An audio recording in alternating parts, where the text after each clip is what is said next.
নাহমাদু ওয়া নুসাল্লি আলা রাসূলিহিল কারীম আম্মা বাদ। প্রিয় দর্শক শ্রোতা, সারসিনা দরবার শরীফ কর্তৃক পরিচালিত দারুস সুন্নাত ইউটিউব চ্যানেলের পক্ষ থেকে আপনাদের সকলকে মোবারকবাদ। আজকের আলোচ্য বিষয়, কার উপর কুরবানি ওয়াজিব। কুরবানি ওয়াজিব হওয়ার শর্ত দুই প্রকার। প্রথমত শর্তে হালিয়া, অর্থাৎ মুসলমান হওয়া, স্বাধীন হওয়া, সুস্থ জ্ঞান সম্পূর্ণ হওয়া, বালেগ হওয়া, মুকিম হওয়া। দ্বিতীয় শর্তে মালিয়া, অর্থাৎ হাজাতে আসলিয়া তথা নিত্য প্রয়োজনীয় দ্রব্যাদি ও ঋণ বাদ দিয়ে নেশাব পরিমাণ সম্পদের মালিক হওয়া।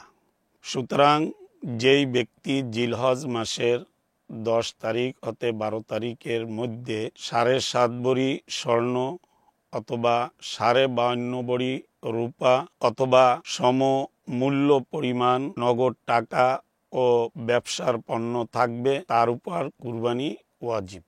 যেই ব্যক্তির নিকট কিছু স্বর্ণ, কিছু রূপা, কিছু নগদ টাকা ও কিছু ব্যবসার পণ্য আছে, সবগুলি মিলিয়ে যদি 52.5 ভরি রূপার সমমূল্য পরিমাণ হয়, সেই ব্যক্তির উপরও কুরবানি ওয়াজিব।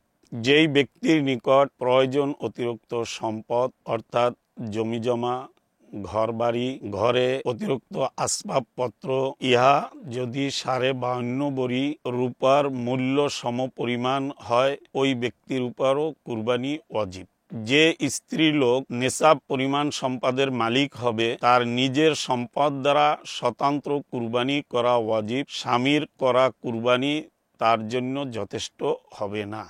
অনুরূপ বালেক সন্তান যদি নেশাব পরিমাণ সম্পদের মালিক হয়, তারও নিজের সম্পদ দ্বারা স্বতন্ত্র কুরবানি করা ওয়াজিব। বাবার কুরবানি তার জন্য যথেষ্ট হবে না।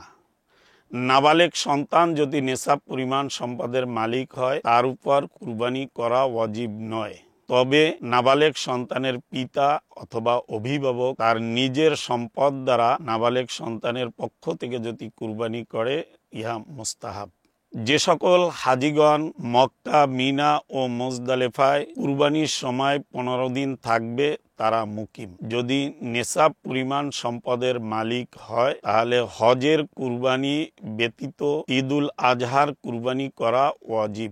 যেই ব্যক্তি নেশাব পরিমাণ সম্পদের মালিক না, কিন্তু কুরবানির দিনগুলির মধ্যে পশু ক্রয় করিয়াছে, তাহলে উক্ত পশু তার উপর কুরবানি করা ওয়াজিব। কেউ যদি নিজের ওয়াজিব কুরবানির দিনগুলির মধ্যে আদায় করিতে পারেন নাই, যদি ওই ব্যক্তি পশু ক্রয় করে থাকে, তাহলে উক্ত পশু সদকা করে দেওয়া ওয়াজিব। আর যদি পশু ক্রয় না করে, তাহলে একটি কুরবানির সমমূল্য পরিমাণ টাকা সদকা করে দেওয়া ওয়াজিব। আল্লাহ পাক রব্বুল আলামিন আমাদের সকলকে একটি মাকবুল কুরবানি দেওয়ার তৌফিক দান করে, আমিন।